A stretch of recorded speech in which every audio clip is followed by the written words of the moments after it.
Okay, so today's a big one.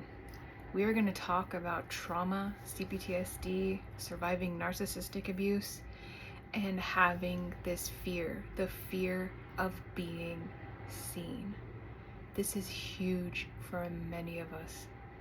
Many children of abuse struggle with being seen. And some ways you can recognize this in yourself. Do you identify as being shy? Do you feel small all the time? There's a general current of a lot of survivors feeling very small, feeling childlike in their lives. Like, all this means is like a signal that, part of you is very underdeveloped, which this is normal. This is the side effect of what happens to us children growing up in homes that weren't safe. Now, to help yourself unravel this fear of being seen, I had a crippling fear of being seen. Like, I hated public speaking. I was scared to exist. But that was it. I didn't want to exist. I didn't want attention on me. And this is something you need to see if it is happening to you and it is relating to you in your life. Now, I'm going to share, I developed this because I had a very extremely rageful narcissistic father. Like, he didn't know how to feel anything but rage, and everyone in the house knew this. And a lot of my CPTSD issues developed from this. Like, I knew that if any attention was on me, instant danger.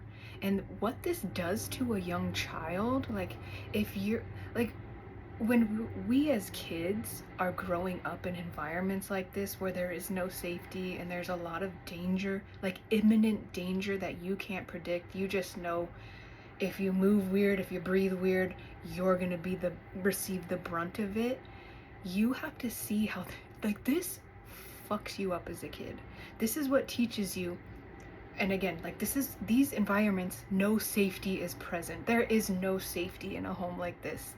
And I share this so you can, I use my own examples to help you begin identifying and asking yourself, was anything like this happening in my childhood? Because these are the things that shape us. And a lot of people there's no awareness on you're shy today because you were never given a proper place, a safe place to exist as you. So you keep playing out this, oh, don't be seen, don't look at me, don't look at me.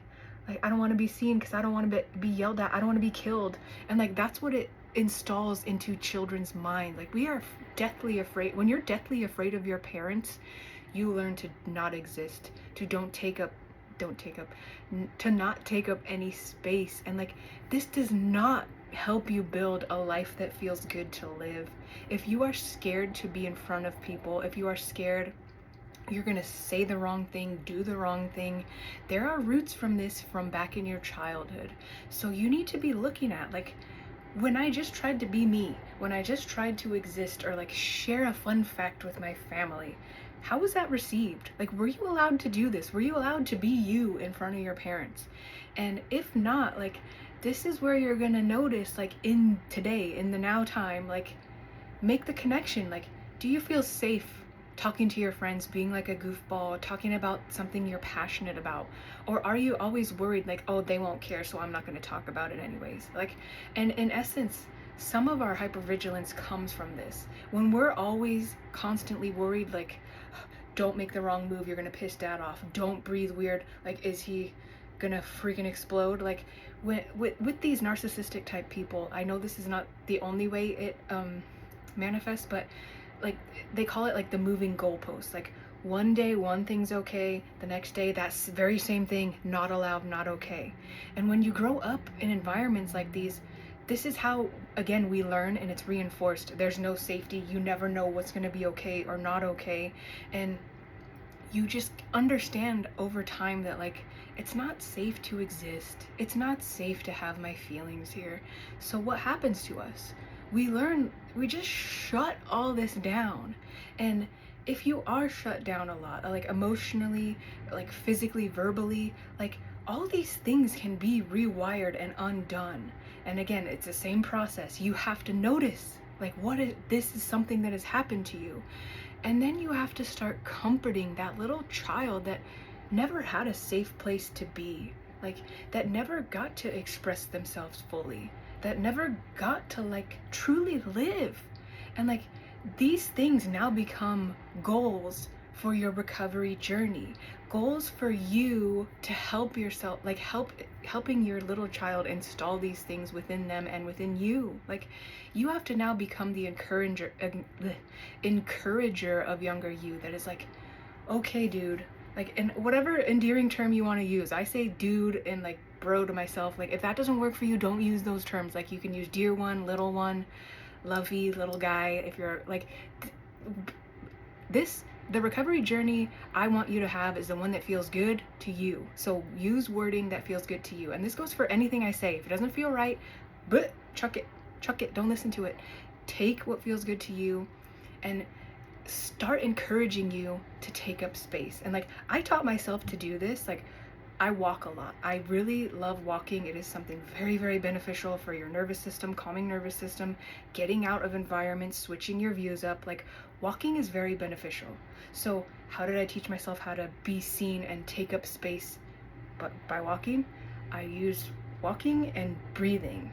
So you can like just teach yourself to take up space by taking big breaths.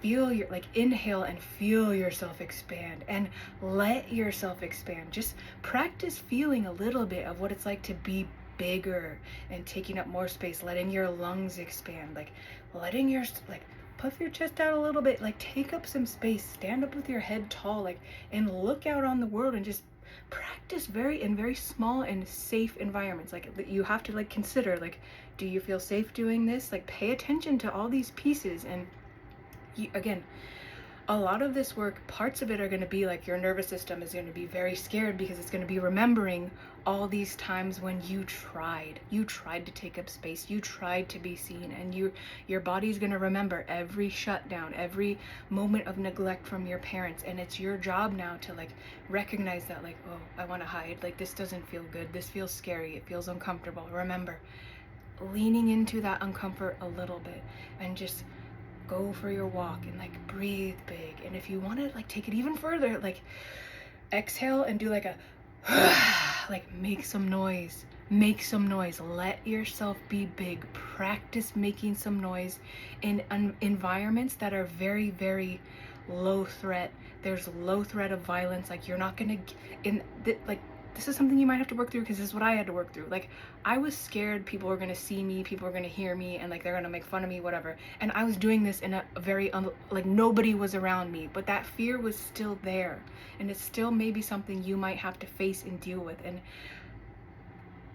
this may not be the best way. Like I powered through. I was just like, you know what? I'm tired of not being seen. I'm tired of not taking up space. So I'm gonna fucking do this, and I'm gonna do it with my chest. And I just would roar. I went nuts. And like, you don't have to go nuts if it doesn't feel good for you, but like, it's very freeing when you've spent your whole life fearing attention, fearing having people see you, like having a lot of fear tied to being seen. Like, and the way you undo this is you create these tiny little moments of yourself where you breathe big, feel yourself expand, and like you find out through experience, like, I'm not getting yelled at. The world isn't imploding when I take up a little bit of space. And when you do this a little bit at a time, you allow yourself to do more things that maybe you thought you never would do before. Like I'm here talking on YouTube and TikTok in front of a bunch of people, which used to scare the shit out of me, but now I'm just like, I don't care. I'm safe with me. I like me. I love me.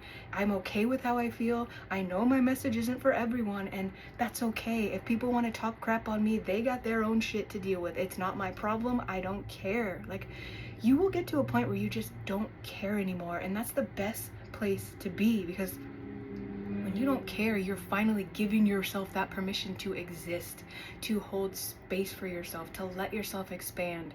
And you're going to notice it as well in your friendships, partnerships, as you go throughout life. You're going to recognize the people who want to keep you small, and then this becomes your decision as well. Do you want to still be around these kind of people? Are you tired of being small and like choking yourself down, making yourself digestible for everyone else? Because like, if you don't want to be big, you don't have to be big. But this is for people who are like, I'm fucking done. I'm tired of hiding me. I'm tired of being this fake trauma response, dead, lifeless being. Like, I don't want to be that anymore. And this is for people who also don't want to be that anymore. Like, these are the tiny little steps you can take to help yourself go take up space more in this world. Like, and if you want to practice exposing yourself and like working on these concepts, go make a social media account for yourself where you practice speaking your truth. And you can practice, like, when the naysayers come, because they will, like, let it go.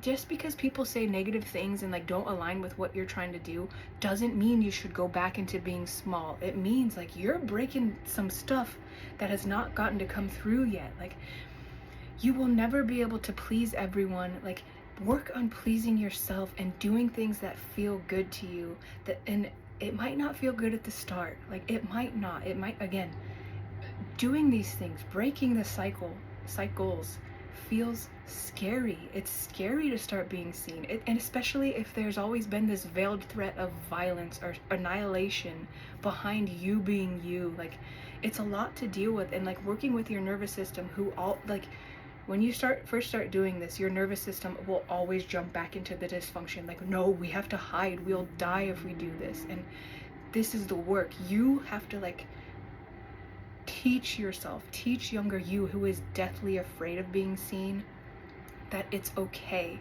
And again, if you're not comfortable going outside walking, practice just seeing, like, you do this work as well. You're doing it as you feel, because as you allow inner you to feel their feelings, you're showing them, like, you're taking up space. You automatically are taking up space by feeling your feelings, bringing your feelings to your highest self, into your awareness. Like, and the very act of you allowing them, giving them space, like, this is you taking up space.